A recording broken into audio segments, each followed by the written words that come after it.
Welcome, everyone. This is Glenda Dawson, and I have Moongirl here with me, and you're watching the Paranormal Dolls.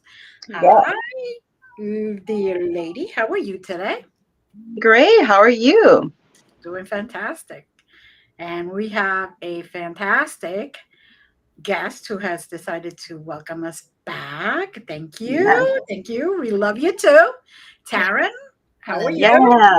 Good. How are you, you beautiful ladies? Uh, Thank you so much for having me on again. You guys were so awesome the last time, and I'm just happy that you asked me to come back. I love hanging out with you guys. yeah. Yeah. Yes. We want to talk to you about wrong turn people again. No. That's the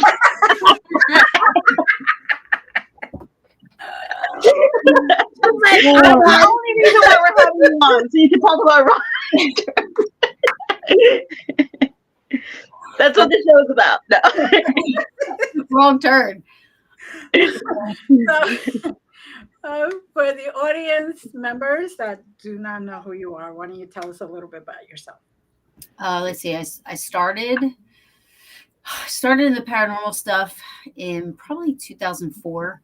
I'm gonna say I was always interested. I was always an enthusiast as I was little and growing up, but I was also afraid of it, so I wanted nothing to do with it. Um, I would read the books, scary stories to tell in the dark. I'd look up ghost stories and this and that, and I loved like unsolved mysteries and all kinds of stuff like that. But I never wanted to really find out if it was true or not. But it, kind of scared me. Um, we, I'm told we grew up in a haunted house, and yes, stuff had happened in that house. But it's funny and odd, and I don't know why the brain works this way. But you know, even when stuff would happen, it was like you forgot about it. We didn't think about it. We didn't talk about it. It was like it happened. And then, we just forgot about it.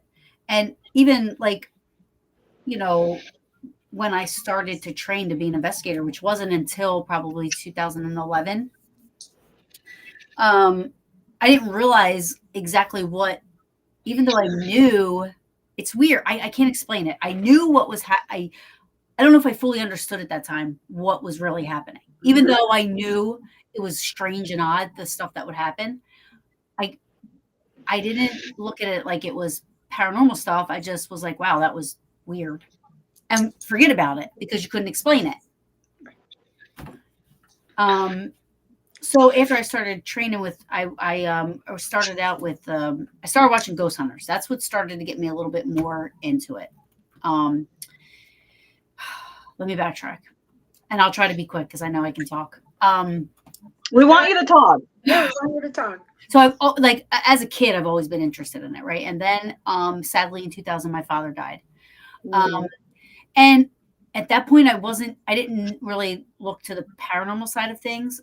It was more on the like I was looking for. I didn't know what I was looking for. I just know I needed something. So I went to every denomination of church you could think of. And non-religious things, like I was looking for some guidance because that was the biggest tragedy of my life, right? So I needed something because when he first passed, for the first 2 weeks, I was drinking very heavily. I was smoking marijuana very heavily. I was not going to work. I didn't go to work for almost 2 weeks. It was devastating. Mm-hmm. So I was like, I can't keep doing this. You know what I mean? My dad would kick my ass if he was here, right? So that's when I started to try to, find I went to every type of church you could think of, every type. And it's weird. I landed with a Catholic church because when I went in there, they had a band. The father had an earring in his ear. And to me, it was like, wow, this is, I mean, like they had, drums and a guitarist and a singer, it wasn't like the traditional setting you would walk into with the Catholic church. And I said, okay, and I basically, the first time I went in, I pulled the father aside. I said, listen, father, like this whole thing ain't me, but I'm trying to find myself. So I don't know where I'm supposed to be. Even if it is here, I don't know. he kind of took me under his wing after that. And not that he pressured or anything like that. He just kind of was a guide for me to try to figure out what I wanted to figure out. It was helpful, So anyway, there's a reason I'm telling you this. So I was flipping through channels one night and I come across, I don't know if you guys know of or remember John Edwards crossing over. He had a show on TV called Crossing Over. This is new to me, right? And I'm watching this and I loved it. I saw him connecting people with family, and it was I saw these people's reactions, and in a way it was kind of therapy for me, because I was like, okay, this means that he could still be around me, right? Mm-hmm. I struggled with it, the possibility. So I went to the father, and I said, look, I'm watching this show and I'm starting to look into this kind of stuff. I was like, is this something that's real? Like, can this really happen? Can people really connect with your loved ones that pass away? And he's like, I'll say this. He said to me, nobody ever says that they verbally spoken to God. It was always through dreams or visions or, this and that, he's like, so,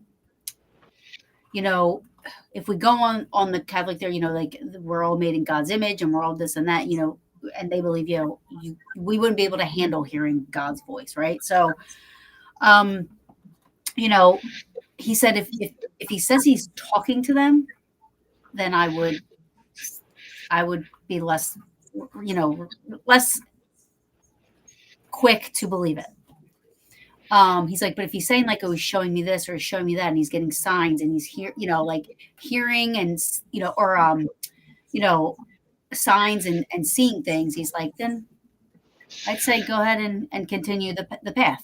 Mm-hmm. Right. But be careful, right? Because, there's frauds everywhere, which we are running. But anyway, so I digress. So I stuck with the Catholic Church for a little bit. And then things came to question that you don't question when you go through this process when you're little, because I did go through the process to get my Holy Communion and, I did all that and I take classes, but I had a lot of questions as an adult.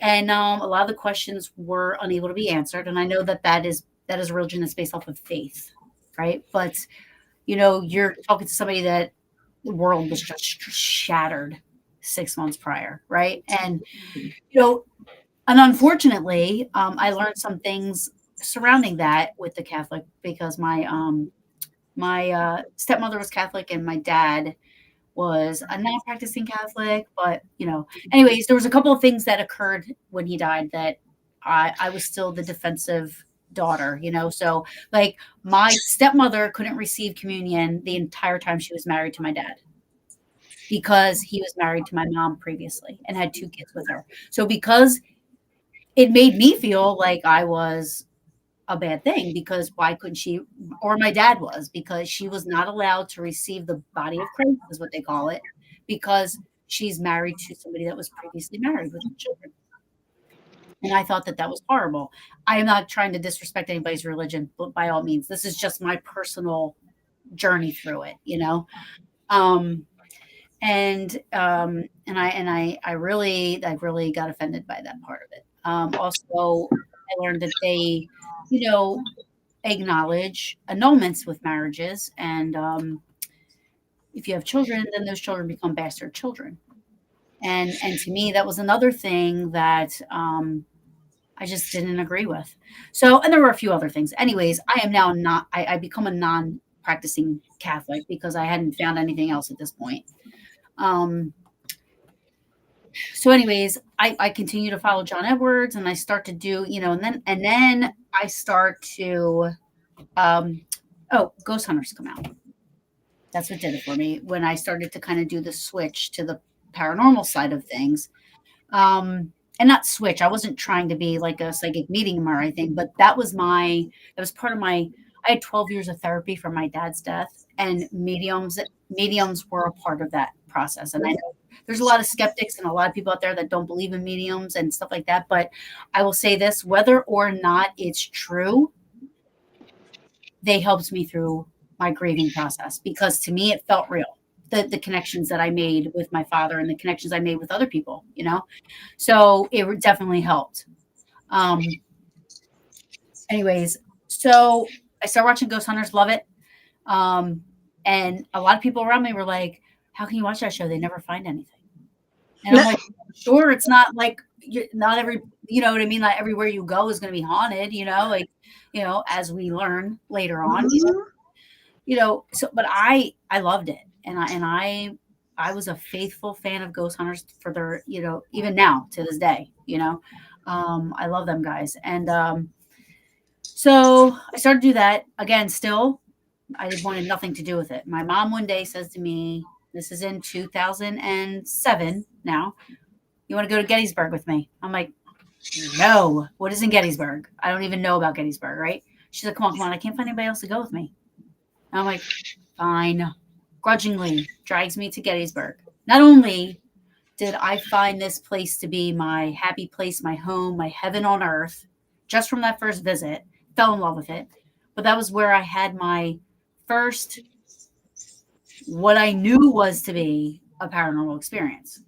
Because like I said, my mom's house, that was stuff weird happened there. But at that time, I didn't know what was going on. Now I'm like, okay, that was crazy. And I actually had 2 experiences there that weekend. And then I was like, that wasn't so bad. I've been afraid of it this whole time. And that really wasn't that bad. So then I started doing the amateur thing where I didn't know anything what I was doing. I got a recorder because that's what Ghost Hunters did on TV, and I was doing stuff that I thought they would do. I had my little sister and her boyfriend at the time. We would literally Atzion Cemetery in Atzion, we would go to that cemetery and Batstow Cemetery. And we would be running around the cemetery, not knowing what they were doing. And like trying to, conjure up spirits to talk to. Mm-hmm. Right. Ignorance is bliss, because I'm telling you, I look back and I'm like, how am I not a demon right now? Like, I don't even know how I'm even not even, you know what I mean? Like the stuff I used to do because I didn't know any better. Right. So then the more I started doing it, I started looking on the internet for stuff. And then in my area, there was a place called the Ghost Hunter store. So I went there. The guy that owned the store, I'll acknowledge, Dave Giuliano, he owned the store. And he also, I found out from going in there that he ran a group called South Jersey Ghost Research. So there was a couple of times I gone in, he's like, come on, you enjoy my group. And when he wasn't around, the people that worked at the store was also part of his group, but they like, like some people would be like, oh, he's just a big, tough teddy bear, like going through this process. Because the training for his group was 3 months long. Mm-hmm. There was field training. There were written tests. There was, the training I got, I will say I'm so happy I got, because I utilize the stuff I learned with him to this day, because I believe in a lot of the stuff that he taught. You know what I mean? I believe in that. And it just feels right to me, because when you're around other people and they do things differently, not saying that it's wrong, but for me, it doesn't feel right. You know what I mean? So what I learned from him, with that being said, I am open to all types of investigating. You know what I mean? It's just me personally wouldn't be my, if I was heading an investigation, wouldn't be my way to go. But if I do it with other people, I'm like, okay, this is cool. I'll try this. I'll try anything. So anyway, I eventually wound up joining his group. And I was there for a while. I wound up being the co-director of it eventually. And it was a busy, big group. We were busy, and we were at events every weekend. The Halloween season, we did lectures at libraries every night of the week. We had events every weekend for a whole new locations that we've already investigated, where we just, the public would come in. And when I say events, they weren't just investigations. They were, people would come in. We had a system, like people would come in and they'd stop at one station, and it was like they would watch something about the history and talk to some of the investigators about equipment. And then they would go in 20, 25 minutes, they'd move to the next session. Right. And in there would be people, either maybe the equipment was separate. So it was like one part was this, and then you'd move in here and it was the equipment. And then the last part would be, we would show the evidence that we got in a video, we would show from that location and then let everybody ask questions. So it was like a Q&A. Then they got free roam and walk around on the property. There were vendors. So we did a big thing, and we did that every weekend in the holiday season, Halloween season. Anyways, so it was a busy group, and we had probably about 30 people. It's a good group. It was.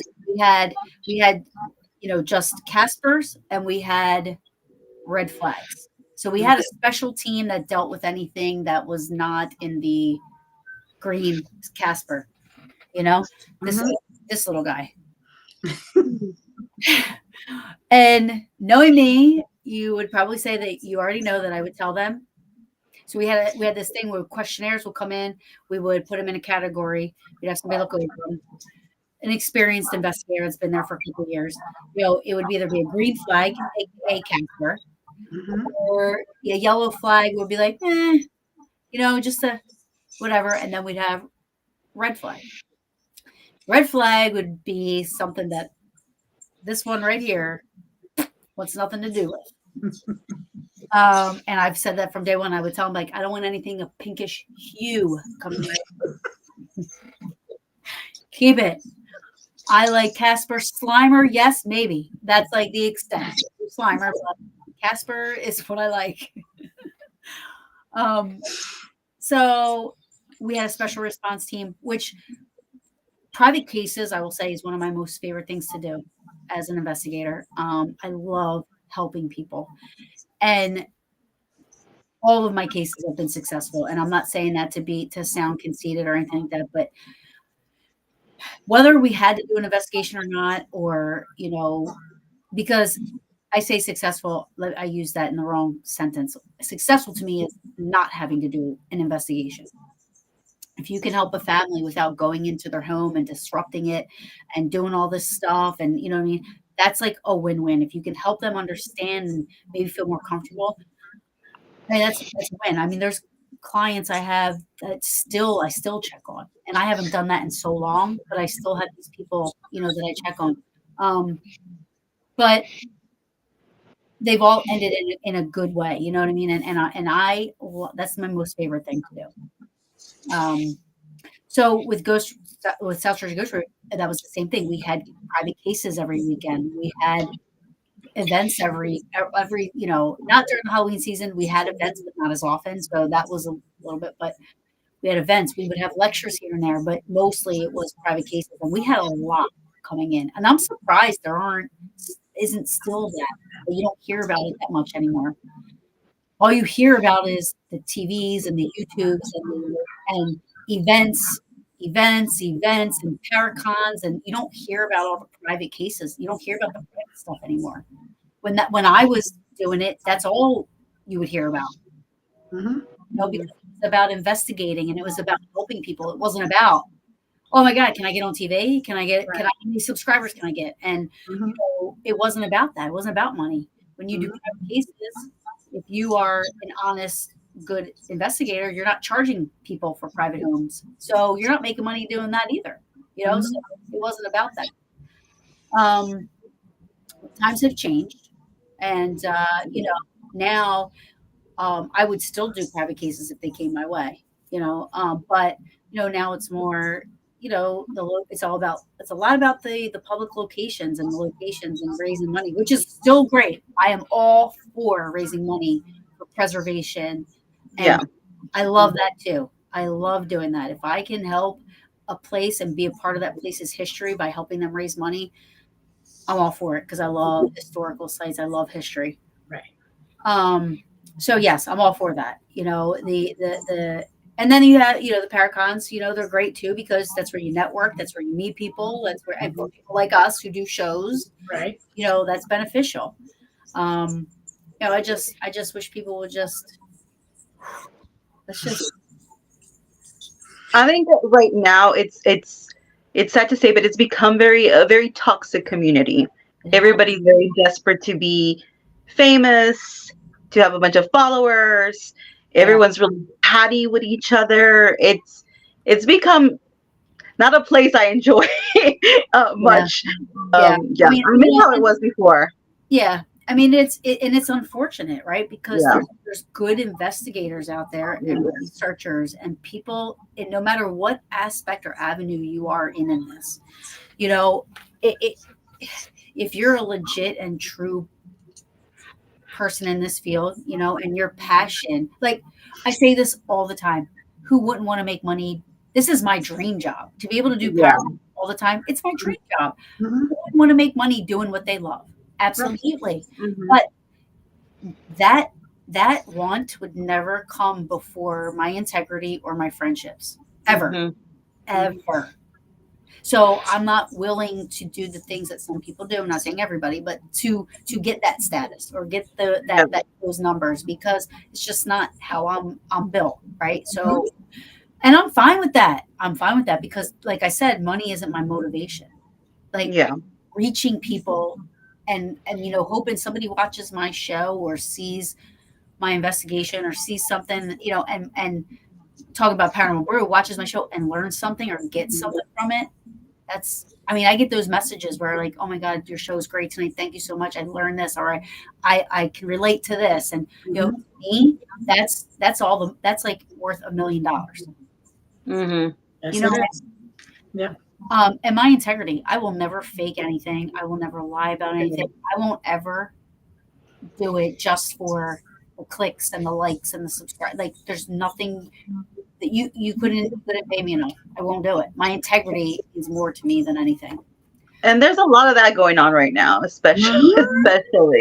Well, and people Then- talk, right? People Mhm. talk, they talk and they, you never know what anybody's motivations are, so you got to be careful, you just got to be careful, especially right now. I'm hoping that eventually, this will, maybe this is, they always say things get worse before they get better, I'm hoping that there's going to be a breaking point because like you said, there's a lot of people that are starting to get discouraged, and and they're the good ones because they want to do the research, they want to present, evidential data, and they want to do the researches, or they want to just, or they just want to have fun ghost hunting, no matter if they catch something or they don't catch something. Right. You have those people out there, which I love those people. That's why I basically been doing private investigations, or what I call remediations, which is what you did, basically try to help the homeowners come to some understanding. I would go into the house and talk to the other side and kind of see, okay, can we come to an agreement here? Yeah. Can we both sides live peacefully? Yeah. And what can each side do to help the other understand where they're at? Right. Mhm. Yeah. So, no, yeah. And that's the thing. Like, that's what I was saying. I know I have ADHD, so I was like, because, Sarah, you brought up that good point about, you're discouraged, and that hurts my heart. Well, I've had a lot of people come to me, they've messaged me or called me, friends and other people that I know, how they are really, honestly, really disgusted with the paranormal field and the metaphysical field. And you're 100% right. There's a lot of people faking evidence, claiming to get possessed every time they go to an event, doing a lot of research on the location, and then saying it's a channeled message. And, the real people, they are discouraged and they are sad and they're just honestly disgusted by it all and want to leave because they feel like this is a joke now. Right. You know what I'm saying? Yeah, and it has become a joke for a lot of us, I think. All that stuff is overshadowing the passionate people for this. And it is discouraging. And there's been a couple of times where I'm like, you know what? Is this even like worth it? And for me, it is a passion for me, and I'm willing to stick it out as long as I can. And with hopes that it gets better. I hope it gets better. I hope that the bad weeds itself out and they don't do too much damage on the way out. There has been a lot of damage done, and get fixed, I think about all the OGs of the field, and they're so right. They're just like, wow, this wasn't how it was, and a lot of social media has a lot to do with it, having that, but what I was saying was it's not just like paranormal investigators and psychic mediums or metaphysical people, or everybody that's plays a part in this field, because it's all under one big umbrella. At the end of the day, it's all under one big umbrella. Even location owners. I mean, if anybody plays a part in this at any way, they should be mad too, because even locations are starting to lie about stuff. And it's like why? It to me is like, so I mean, anybody that play like legit location owners should be mad, because people are going to question every location. Yep. If they have experience and they don't know any better, right? I mean, you have the pop-up psychic meetings, you have the pop-up locations, you have the pop-up events, you have the pop-up, like all these people just bum rushing in, and you're like, whoa. You know what I mean? Like, let's just take a deep breath. Yeah. But anyway, I don't know where I was. I don't know why the heck we went down that road, but I'm glad we did, because obviously, we were feeling the same, right? I mean, I'm sure a lot of people are. Yeah. It's just, when is it? What's it gonna take? You know what I mean? For people just to stay in your lanes, mind your own business. Yeah, exactly. Yeah. That's what we gotta do. If you're not in this for the right reasons, then find another hobby and to make money off of. You know what I mean? Like, just go find somewhere else. Right. And speaking of hobbies, not that it's a hobby, but you have a new endeavor, Ghosted Magazine. Do you want to tell us about that? So I was only part of the first issue. Oh. Yeah. The first issue came out last October. So, I like to look at it this way now, is that, I helped them launch the magazine. And I think they're into they're working on their third issue now. But yes, that was a something good to put on my resume. I did it. Yeah. I know I can write an article. I know that I interview people that in that aspect, because with that, it was a different type of an interview. My show, Paranormal Brew, it's a conversation. I'm not an A in anybody. With the magazine, it was Q&A, and then I had to format it, and I had to edit it, and I had to do all kinds of stuff, and so now I know I can do that. So it's something that I'm glad that I did the work for. And it's just something that I can say I did. Something under your belt. Yeah, absolutely. I'd say more recently, been focusing on my team, Paranormal Peaches, and also the Brew. I'm booked until the first week in June, which is awesome. Good. I'm always nervous to book out further, because anything can happen, and you know what I mean. But I had put up a request for locations, because I want to promote the locations that are in this for the right reasons. There's a lot of locations that fly under the radar, much like a lot of the podcasts, or a lot of the good psychic mediums, a lot of that aren't in the limelight, that aren't, because they're doing this for the right reasons, so they're not worried about their subscribers or likes.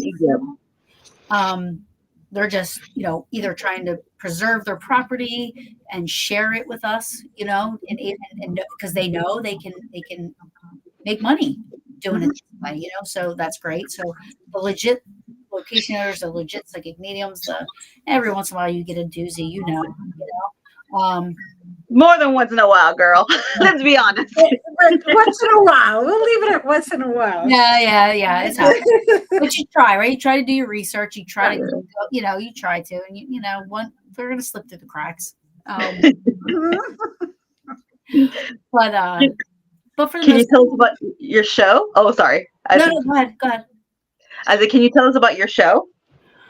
So it's every Wednesday, 8:30 p.m. Eastern Standard Time. I do an occasional Sunday if the Wednesdays don't work for my guest, and then if that either works, then I work around them. I have to say I've been blessed with a lot of the people that I've had on my show. Jason Halls, John Zaffis, And I mean, even like people from MUFON, parapsychologists, like not just like the big people on TV. Yeah. Right.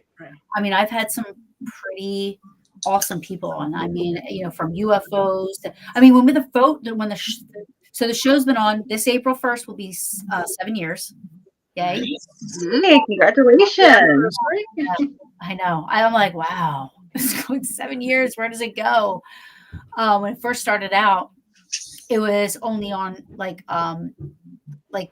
what do you call? I hate to say radio because it's not radio, but like the internet radio stuff. Like Mixler and Apple and all that stuff. And then I discovered Facebook Live, and we still did it on there. But then we would video every once in a while to do a live video. And at first we didn't have guests; we would just do a round table because that's what we wanted to do. Mm-hmm. So then we need little by little. The earlier shows are, I don't know how I'm still here. We had a lot of fun, but it's not anything that anybody would watch today. I'll tell you that right now.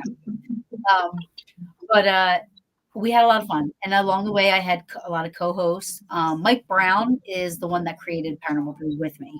And then along the way, we brought in Beth Harper O'Brien. She was with us for a little bit. And then those two, Mike decided he wanted to just stick with the audio. He wasn't into the Facebook and all that stuff. So he said, listen, you keep Paranormal Brew. You do it. You keep doing your thing. I'm going to go start. And his is the Bunker podcast, which is great. So if anybody can check that out, but it's, it's on audio and all. He is on Instagram, I think. But, and then my best friend Sabrina and her boyfriend kind of chimed in for a couple of episodes and then helped out. And now I'm by myself. And you know what, to be honest with you, and nothing against anybody that I've worked with, but I do prefer because I'm so dedicated and passionate. And, I was relying on other people to be there when I could be there, So it just wasn't, unless you're as dedicated, equally as dedicated, it's difficult, So maybe I'm like, I like this. Like I do what I want. And I like that. I mean, there was opportunities. I had an opportunity to sign something with Roku. It was like a paid version of Roku. Right. It was a contract, and I read over that. Now, this contract was for my guests, and it was. I don't know how anybody gets anybody to sign that or gets guests that will come on. I mean, it was like you can't fidget, you can't drink anything, you can't like all these like crazy. And I'm like, my show is so relaxed and off the cuff. Like, there's no way am I changing what I love doing the most. One of the things I love doing. Like, I'm not doing it, so I declined. I wasn't going to do it. That's why I like the Conscious Awakening Network because do whatever you want. Yeah, that's cool. And then there was another time when I was with South Jersey Ghost Research in the Ghost Hunter store. Like there was anybody that watches this and is from there, they can, or from that time, can correct me. But I believe it was I think it was Sci-Fi at the time. I can't remember 100%. They came out and filmed like probably 2 or 3 times.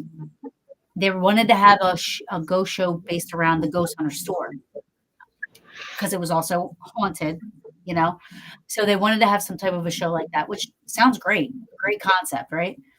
But so my boyfriend at the time was kind of joining the group and hanging around, and the director loved him, so he's like, he wanted him to be a part of the show too. Well, they say to me, listen, we're going to pretend like you guys can be yourselves, but let's pretend like you're cheating on him with somebody else that works here. And like to give it some drama, give it some like entertainment, you know what I mean? And I'm like, oh, you got the wrong girl. I was like, no. I'm like, my family, my friends, like people are gonna watch this, you know what I mean? Like, no, I'm good. And I turned that down. The show never went anywhere, but I'm just saying, like without even, because again, my integrity, I can't do it. Yeah. But that was a long time ago. That was probably like 2013, 14, somewhere in that area. Back even then, I was also a producer for Paranormal Straight Talk. That was a radio show back then. That was Dave, Giuliano, and Marty Haynes. They did the show, and I would get the guests on, and I had on, and that kind of like maybe helps me be able to approach people now to come on, because that's a nerve-wracking thing, when you're messaging people that you don't know how they're gonna act, especially bigger people, bigger the celebrities and stuff. But anyways, back then, I got Ben Hansen on. He was Factor Faked. Gary Golka, he was the one that made the millimeter. I got a lot of good people on, so that was fun. I don't know why I went back there, but I forget where I was going, ladies. It's okay. Isn't that insane? That's okay. I HD. I'm like, why was I talking about that? Then I forgot what I was talking about. See, that happens to me a lot too. I'll start talking and then go on about something else. I know somehow it makes sense in my head, but when it's coming out, and then you realize you're like, what am I talking about? Anyway, so doing my show has become my most. This is like my baby consistent thing, and the peaches. I love the Paranormal Peaches. Like, there's a group of 7 of us. We're all best friends, and we do ghosty things together and non-ghosty things together. But mostly, we go to locations and investigate. We love it. It's so much fun together. And I love that. It's not. It's me. I believe. I don't believe everything is a ghost. I don't believe everybody can talk to the dead, and I don't believe every location is haunted. But I do believe that there is out there. So I'm just having fun doing it, and I'm trying to just like keep myself out. Like, I know if somebody's toxic, I just block them. I'm like, I can't. It's well, here's the freedom of being true to yourself. You don't give a crap. Do you know what I mean? Yep. Like, I don't have to walk on eggshells. It doesn't matter what I do or how many follow, whatever, because I'm me. Yeah. So that's the beauty of just not caring and being authentic to yourself. We're not looking at the numbers. We're not looking at the views or whatever. It's just about going in there, having fun. And luckily, hopefully, we will catch some evidence and put it out there. Yep, absolutely. And I'll go live here and there on investigations, but that's never because we're having so much fun, to be honest with you. Like, if I went live during our investigations, people are like, what are they doing? Because we're literally, we're investigating, but then something happens where we're cracking up for 15 minutes. You know what I mean? And like joking and making jokes. And, we did 2 investigations this weekend, and we're sitting down there. We got I call her Mama Dana. Dana, she's like the mom of our group. Like, not because she's like older, but she's just, I look at her as like mom. I look at her as mom. And I call her Mama Dana. But anyway, so she was upstairs with somebody, and me and Kim and Jossie are downstairs, and we were laughing a little bit. And they come, Todd, the guy comes down and he goes, look, don't shoot the messenger, but I'm told to tell you guys shut the fuck up. Right? So we're like, okay. Well, we're sitting there, and I get scared easily. I scare easily. So we heard this. All of a sudden, we're sitting there talking, and all of a sudden, this big bang happens next to us. And I'm like, screaming at the top of my lungs. Kim throws her phone, and then we're like laughing for like 10 minutes. And we're like, we're going to get in so much trouble. Like, we're thinking from Dana, right? Because I scream. I'm like, look, we have it on record that something fell. You know what I mean? And scared. It was my bag. It fell, but it scared the shit out of me, right? And I'm like, so, and that went on for like 15, 20 minutes. Like, nobody wants to see that live. I get it, so, and then you forget. Then you forget to go live, because then you're like doing other stuff. Except I forget to go live, because that's not my main focus. Right. Yeah. And sometimes also when I try to go live, the reception is horrible. So I'm like, what's even the point to, Well, see, and even that distraction takes you away from being in the moment and being like, you know what I mean? Like, you're there to investigate, right? So when you're trying to go live or things are happening, you're worried about the chat and this and that, you know what I mean? Like, to me, it's like a distraction. You're not really in the moment.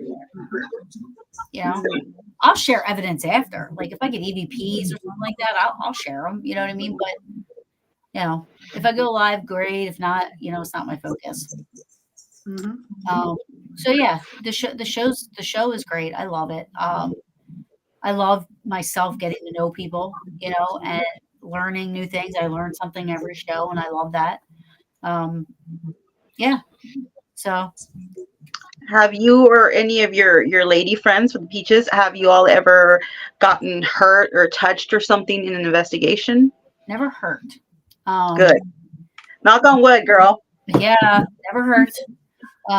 We were at, I'll say more recently, we were at Hoover House in January in Waynesboro, Pennsylvania. And me and Megan were upstairs on the second floor where I was sleeping. No, third floor. Sorry, where I was sleeping. It's weird because I was like one of the last ones to get there. And they're like, oh, you got the third floor. I'm like, oh, okay. Totally blissfully unknown that that's the most haunted floor. I was like, I see what you guys did. Threw me to the wolves. I got it. But yeah, so we were up there, and Megan got touched up there, and I know these girls. Like I've known them for a couple of years now, and I know them very inside, and I know them very well. And you know when you know somebody, you can just tell. Like they just experienced something, you know. And she did. I mean, she got scared, freaked out, and we went downstairs, and I was like, okay, I'm not sleeping up there tonight. Okay, I'm sleeping with one of you guys now. So yeah, she got touched. Me, there's been times where I thought I've gotten touched, but it wasn't significant enough to carry out with that, you know, and tell people that I have. You know, there's been times during the investigation where I go, oh, it feels like somebody touched my butt. Sometimes it feels like somebody touches the front.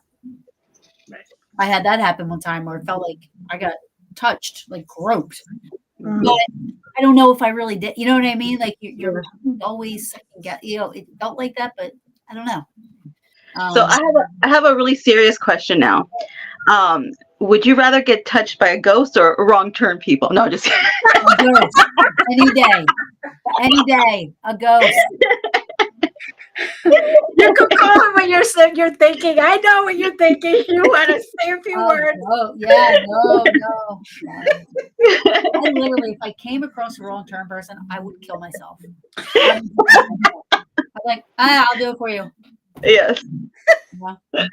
But I always said, like, well, then they're gonna have, you know, then they're gonna like have sex on my body, and then I'll eat you afterwards. Afterwards, I don't care. I don't. That's it. Everybody's lights goes on the hood.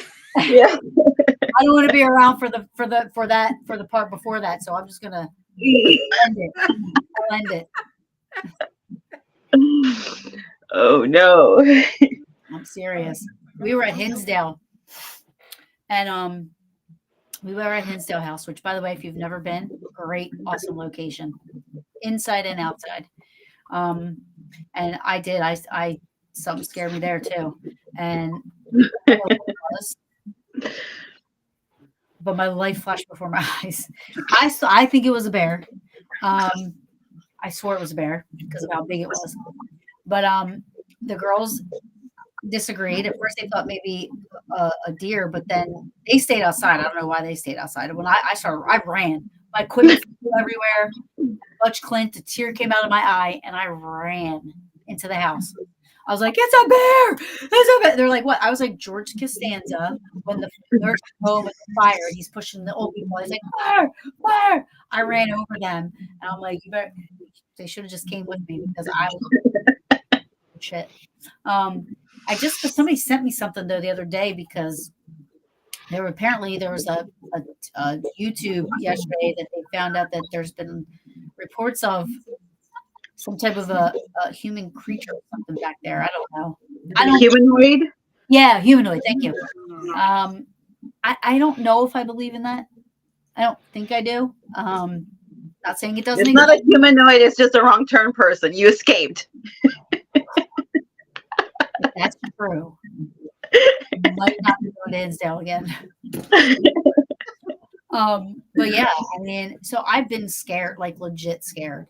That probably was the only time that I have been like I know I saw something. Like for me, like I like in, and I'm not trying. I know it's funny, but I'm not trying to be funny. I literally my butt cheeks clenched so, and it was all involuntary. Like it happened, and then I could just feel a tear, and I was like, "There's a bear!"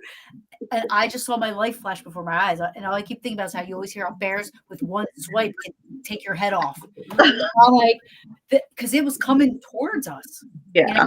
And I'm like, a deer wouldn't come towards you. They either stay and run, or they're not going to walk. Yeah. It was like I saw the eyes, and it's like, and there again, I was like, the fucking thing's coming towards us. I was like, I freaked out. So yeah, that's the only time that I've ever really been scared like that. And I don't think any of the other girls have ever been scared like that. They're a little tougher than me, but I was scared. Well, it helps with the blood circulate. I can say I experienced it. I've experienced that. I'm not a psychic medium. I don't want to say I'm clairaudient because I don't hear all the time, but I can hear responses that do get caught on the recorder and everything, interaction. And I don't see things, but only once in a while. And on vacation, on total vacation, like I disconnected from, paranormal everything. And we were at our short house, and we go to South Carolina every year. We go to Myrtle Beach, and in the kitchen, there was like it's an open floor plan. The kitchen goes into the living room, and there's a wall that you see the corner like this, and so you don't see the other side over here. You can just see the outside of the living room. Mm-hmm. And I look up and I see this. Well, we'll bring up an American Horror Story if you guys saw it. First season, the man that wore the black, the tight, the leather thing. Yes. That's all. That's how I can explain it. That's what it looked like. It was so black.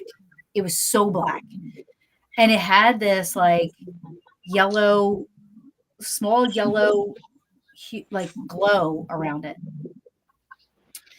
It didn't acknowledge. I only saw this for maybe 3 seconds, maybe. It didn't acknowledge either of us. And I remember all I saw was from like here. So I saw the back. I saw this. I saw the butt a little bit. You know what I mean? So it was definitely a form. It was a huge form, but it was black. And interesting was after I saw it go out of sight, the dog came walking in from the living room, and I realized I couldn't hear anything until I could hear again. So like the dog's walking over to me, but I don't hear the nails until the dog got up to me. I could hear the nails. She wasn't affected or anything like that. It wasn't anything. I think she was just coming into the kitchen, but it will happen to be at that time. But like I didn't realize like I couldn't hear anything until she got up to me. And I looked immediately. Like, did you see that? And I was like, never mind. You guys are nobody in my family and nobody around me does anything paranormal. They know I do it. They ask me questions. My brother busts my balls all the time. I put something up, they'll comment spooky, or something like that. They're always busting my chops. And some of them believe, some of them don't, but they're not into it, right? So whenever I'm saying something, I feel like I've got, they're looking at me like I got a big horn sticking out my forehead, like, what are you talking about? Like, so that's really, I saw that, and then I've never seen anything like that again before. So what do you think that was? I have no idea. No idea. It definitely, I don't even know if it knew where it was or what it, you know what I mean? Like it literally gave me the impression, like I didn't feel threatened or anything like that. I wasn't scared. And maybe because it happened so fast that I didn't have time to get scared. You know what I mean? Like it just was so fast. I do know that first we were there 3 days before I saw it. And for those first 3 days, I felt like I was being watched. Or that, I had just the little butterflies in your stomach where you feel just a little uneasy, but not, and I don't want to say anything to anybody because again, every place is haunted. And I'm no, so I didn't want to say anything. So I just let it go. But after I saw that and it disappeared, that feeling of being watched went away. Totally went away. So that I do remember from it. Is that after that I never felt that feeling of being watched again. So that was definitely interesting. Okay. No. So is there any public event that's coming up for you? Or investigation that you're going to do? Yeah. So we have, so the next one we're doing is White Hill Mansion. Mm-hmm. That's in Fieldsboro, New Jersey. Mm-hmm. And then we're going to, I'm probably going to butcher this because I do all the time. Sweet Escapes, New York. Sweet Estates, yes. New York. I always say Escapes. Sweet Estates in New York. We have that. And then what is this? I have a cruise in May, which I can't wait for. Italy. Hey. Ooh, good for you. I've never gone on a cruise. I'm jelly. I want to go. Yeah, that's going to be my vacation. I'm going to Pompeii and the Vatican. Wow. So that'll be cool. And I'm looking very forward to that. So the Peaches will be at Pennhurst Paracon. That's a big event coming up. And then we have Peaches are doing a public thing at Fort Mifflin in Philly in June. Then the Gettysburg Bash in July. That's in GB. We're also getting into a place called Captain's Grant's Inn, and that is in Connecticut.